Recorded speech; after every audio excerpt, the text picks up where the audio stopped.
Hello guys, तो आज हम शेल स्क्रिप्टिंग के बारे में बात करेंगे। हम शेल स्क्रिप्टिंग देखेंगे कि शेल स्क्रिप्टिंग किस तरह से की जाती है और शेल के थ्रू इनपुट किस तरह से दिए जाते हैं। तो हम बेसिक जितने भी शेल स्क्रिप्टिंग के कोड्स हैं वो करके देखेंगे ताकि हमारी इसके बारे में अंडरस्टैंडिंग बढ़ सके।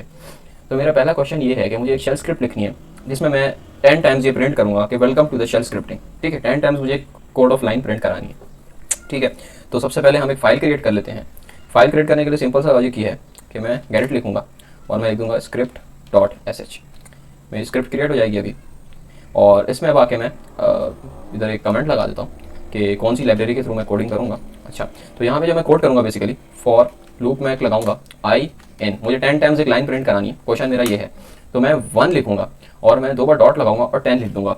ठीक है, इसके बाद मैं डू लिखूंगा और यहाँ पे प्रिंट करवाने के लिए स्क्रिप्ट पे एको लिखूंगा। मैं एको का कीवर्ड यूज़ करूँगा और मैं कुछ भी लिख दूंगा, वेलकम लिख देता हूँ जैसे।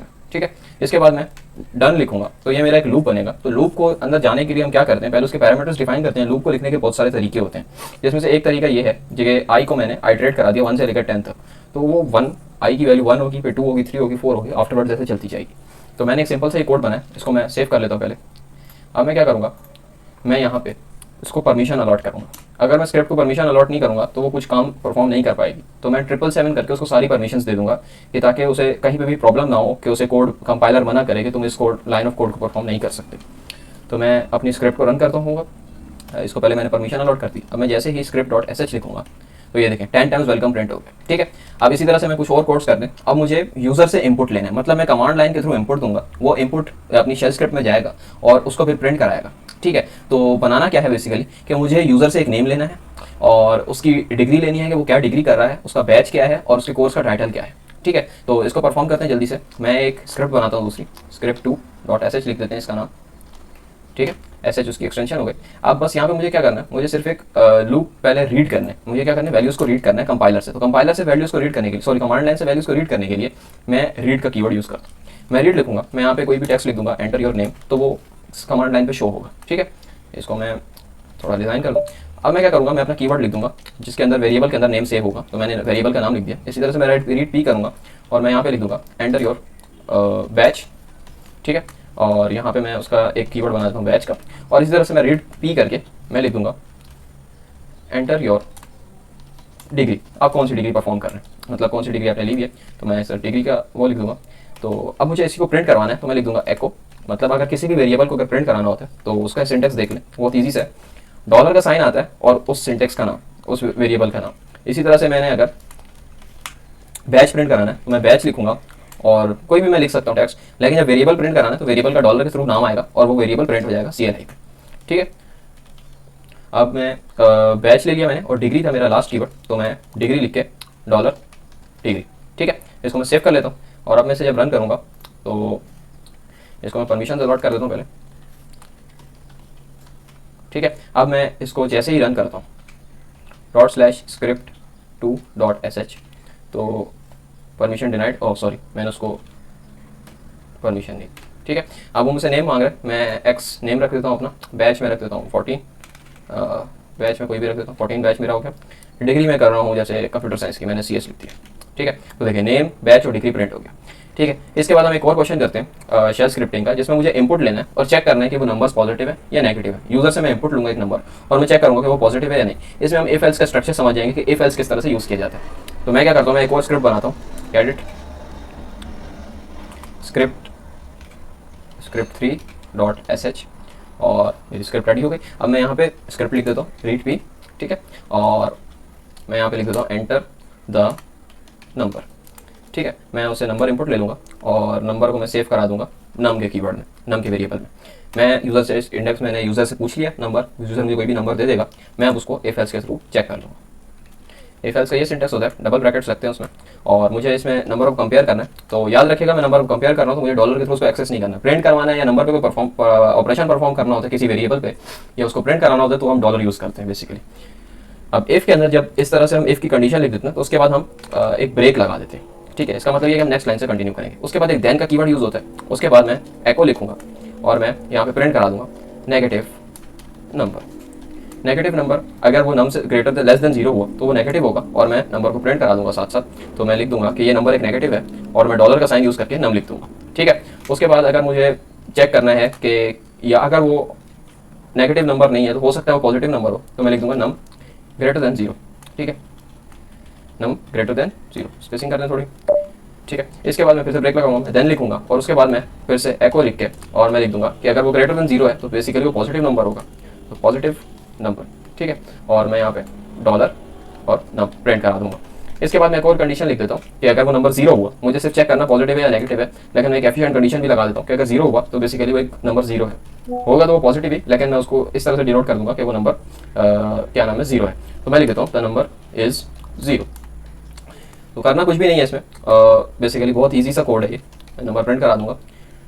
इसके अंदर सिंपल सी कोडिंग है, बस थोड़ा सा सिंटेक्स का होता है कि जब इफ खत्म होता है तो हम फी लिखते हैं, ब्रैकेट्स का थोड़ा सा ध्यान रखना पड़ता है, एल्स में कुछ यूज़ नहीं होता, तो एज सच एल्स में कुछ लगता भी नहीं है। लेकिन अगर कोई आपने लाइन प्रिंट करानी है, आगे जाके कुछ और लिखना है, तो आप ब्रेक का ऑपरेटर यूज़ करके आगे देन यूज़ करके आगे एक और लाइन लिख सकते हैं जो उसको कंटिन्यू करेगी। ठीक है, क्योंकि इसमें ब्रैकेट्स होते नहीं। मैं इसको सेव कर देता हूँ। अब मैं इसको परमिशन अलॉट कर देता हूँ स्क्रिप्ट 3। ठीक है, मैं डॉट स्लैश लिखूंगा स्क्रिप्ट 3 डॉट sh लिखूंगा, तो मेरा उसमें बोला नंबर लिखो, तो मैंने लिखा -5, तो नेगेटिव आ गया। इसी तरह से अगर मैं 0 लिखता हूँ तो नंबर 0 है। इसी तरह से अगर मैं पॉजिटिव नंबर लिखता हूँ तो नंबर पॉजिटिव है। इसके बाद अगर हम एक कुछ और टास्क परफॉर्म करते हैं तो एक थोड़ा सा मुश्किल सा कॉम्प्लिकेटेड कोड है, उसको करके देखते हैं। क्वेश्चन ये है कि मुझे एक नंबर का फैक्टोरियल फाइंड करना है। ठीक है, फैक्टोरियल क्या होता है ये आप सबको पता है। 5 का जैसे फैक्टोरियल 120 है, 3 का फैक्टोरियल है 6, तो मतलब उसको एक एक माइनस करके पावर माइनस करनी होती है। 3 को -1 किया 2, फिर 2 को -1 किया 1, तो 3 × 2 × 1 6 आंसर आ जाएगा, तो ये 3 का फैक्टोरियल होगा। तो बस मुझे ये परफॉर्म करना है, तो इसके लिए मैं एक और स्क्रिप्ट लिख देता हूँ, एक और न्यू स्क्रिप्ट बनाता हूँ मैं, इसका नाम स्क्रिप्ट 4 रख देते हैं। यहाँ पे मुझे क्या करना है, मुझे पहले यूज़र से एक नंबर लेना है। ठीक है, एंटर द नंबर। ठीक है, और वो मुझे कोई भी नंबर दे देगा, मैं उसे नंबर में सेव कर दूंगा। ठीक है, उसके बाद मुझे क्या करना है, मैं फैक्टोरियल ले लूँगा, फैक्टोरियल इज इक्वल्स टू 1। एक मैंने वेरिएबल बना दिया फैक्टोरियल नाम का, उसको मैंने 1 रख दिया। ठीक है, अब मुझे क्या करना है, मुझे फॉर का लूप लगाना है। फॉर के लूप का ये दूसरा सिंटेक्स है, मैंने एक पहले आपको सिखा दिया, ये दूसरा है जिसमें मुझे रेंज लिखनी है। फॉर i 1 से शुरू होगा, क्योंकि फैक्टोरियल हमेशा 1 से शुरू होता है।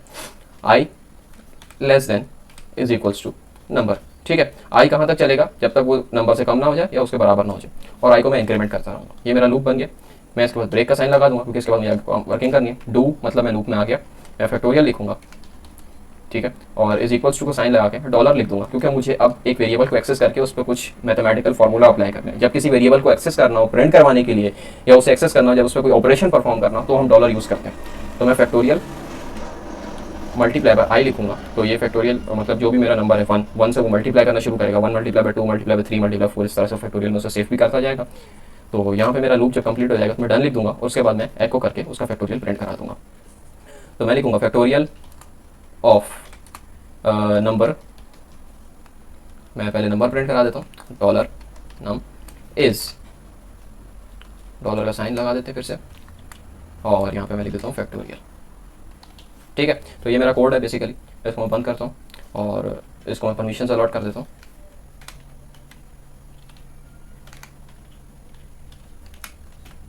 तो मैंने जैसे लिखा 3, तो एक सेकेंड, अच्छा यहाँ पे कोड में कोई सिंटेक्स में गड़बड़ है। अच्छा, तो मैं यहाँ पे मसला कर रहा था, इसको मुझे बस स्पेस को ख़त्म करना था, तो बेसिकली असाइन करते वक्त तो वो इसमें स्पेसिंग का थोड़ा ख्याल रखना पड़ता है। अब मैं इसको रन करूँगा, तो मैं 5 लिखता हूँ, तो 5 का फैक्टोरियल 120। इसी तरह से मैं 3 लिखता हूँ, तो 3 का फैक्टोरियल 6। तो ये मेरा कोड चल गया। अब उसके बाद मुझे एक और कोड लिखना है। मुझे क्या करना है कि मुझे एक स्क्रिप्ट लेनी है और उसमें चेक करना है कि क्या उस नंबर वो जो है वो प्राइम नंबर है या नहीं। ठीक है, तो इसके लिए एक सिंपल सा कोड लिखते हैं। मैं एक और स्क्रिप्ट बना देता हूँ, स्क्रिप्ट 5, और इसके अंदर मैंने क्या करना है, पहले तो मुझे एक नंबर लेना है इनपुट। ठीक है, नंबर। ठीक है, और इसको मैं नम की फॉर्म में ले लूँगा। अब मुझे क्या करना है, मुझे एक काउंट लिखना है। काउंट का एक वेरिएबल इनिशियलाइज कर देता हूँ मैं। ठीक है, इसका लॉजिक आपको पता होगा, प्राइम नंबर कैसे फाइंड किया जाता है। तो प्राइम नंबर फाइंड करने के लिए हमें ये चेक करना होता है, उसको हम डिवाइड करते हैं उसके हाफ तक, किसी भी नंबर को। जैसे 5 है तो उसका हाफ 3 है, तो 1 2 3 अगर वो अपने हाफ में किसी से भी डिवाइड हो जाता है 1 के अलावा 2 या 3 से, तो हम लिख देते हैं कि वो एक प्राइम नंबर है। तो काउंट को 0 रखेंगे कि मतलब 1 से अगर वो डिवाइड हो गया तो मतलब वो एक नंबर काउंट 1 हो जाएगा। ठीक है, और 1 के अलावा किसी और नंबर से अपने हाफ में डिवाइड होगा तो काउंट बढ़ के 2 हो जाएगा, इसका मतलब है वो प्राइम नहीं होगा। ठीक है, जैसे 4 है, 4 का हाफ 2, तो वो 1 से भी डिवाइड होगा 2 से भी डिवाइड होगा, जब वो डिवाइड हो रहा होगा तो हम काउंट को इंक्रीमेंट करते रहेंगे। तो मैं फॉर का लूप लगाऊंगा यहाँ पे, और मैं क्या करूँगा, मैं एक लूप इनिशियलाइज कर दूंगा। ठीक है, i is equals to 1, i is less than is equals to num, मेरा जो भी है नम डिवाइड बाय 2 कर दूंगा मैं, और उसके बाद मैं ब्रेक लगा के आई प्लस प्लस कर दूँगा। ठीक है, अब मैं इसको ब्रेक कर देता हूँ, डू लगाऊँ और उसके बाद मैं क्या करूँगा, मैं यहाँ पे एक इफ़ एल्स की कंडीशन यूज़ करूँगा। मैं क्या करूँगा, इफ़ एल्स की कंडीशन यूज़ करूँगा। इफ़ एल्स में मैं क्या करूँगा, एक इफ़ लिख देता हूँ मैं। ठीक है, और यहाँ पे मैं क्या करूँगा कि अगर अगर वो नंबर डिवाइड हो जाता है आई से, ठीक है, अगर वो नंबर डिवाइड हो जाता है आई से, तो वो क्या होगा कि उसका काउंट को इंक्रीमेंट कर देगा। ठीक है, तो मैं यहाँ पे देन लिख के काउंट को इंक्रीमेंट करता रहूँगा। Count is equals to dollar count plus 1। ठीक है, और इसको मुझे ब्रैकेट में लिखना पड़ेगा क्योंकि मैं इसमें एक ऑपरेशन परफॉर्म कर रहा हूँ। तो ये मेरा हो गया। अब मैं क्या करूँगा, ये जैसे ही काउंट को इंक्रीमेंट करता रहेगा तो वो अगर सही हुआ तो वो चेक करके प्राइम प्रिंट करा देगा। Do done. अब मैं यहाँ पे क्या करूँगा, मुझे प्रिंट करवाने का लॉजिक बनाना है, तो मैं यहाँ पे इफ़ की कंडीशन यूज़ करूँगा। If count is equals to, if count is greater than is equals to 2, मतलब काउंट अगर 2 से ज़्यादा है या उसके बराबर है, मतलब वो किसी नंबर से डिवाइड हुआ है 1 के अलावा, तो मैं यहाँ पे प्रिंट करा दूंगा echo dollar num is not a prime number, is not a prime number. ठीक है, और अगर यहीं पे मेरी ये कंडीशन रन नहीं होती तो मैं एल्स में प्रिंट करा दूंगा echo dollar num is a prime number. ठीक है, यहाँ पे मैं फी लिख दूंगा तो मेरा ये कोड कंप्लीट हो गया। मैं इसको सेव करता हूँ, इसको मैं रन कर देता हूँ। इसको मैं परमिशन अलॉट करूँगा। पहले सबसे पहले हमेशा ये याद रखना है कि परमिशन देनी है स्क्रिप्ट को। इसको मैंने परमिशन अलॉट कर दी। अब यहाँ पे ये स्क्रिप्ट 5.sh लिखा तो उसमें जो है नंबर लिखो, मैंने 5 लिखा, तो यहाँ पे लाइन नंबर 8 पे फिर से कोई एरर आ रहा है, उसको पहले चेक कर लेते हैं। लाइन नंबर 8 पे, हाँ, इसको मैं पहले इसके क्लोज कर देता हूँ। ठीक है, अब एरर नहीं आएगा। अब इसको रन करते हैं। 5 लिखा तो 553 इज़ अ प्राइम नंबर, और इसको मैं फिर से रन करता हूँ। 8 is not a prime number, और मैं इसी तरह से 74 लिख देता हूँ तो 74 is not a prime number. तो ये बेसिकली शेल स्क्रिप्टिंग है, इसके अंदर यही कॉन्सेप्ट होता है सारा। इस तरह से हम लूप्स यूज़ करते हैं, पूरी सिंपल कोडिंग है, वही लॉजिक है, कुछ भी नहीं है, बस सिंटैक्स का थोड़ा सा मसला होता है, इशू होता है, तो वो मैंने आपको सिखा दिया। तो होप्स आपको ये क्लियर हो गया। Thank you.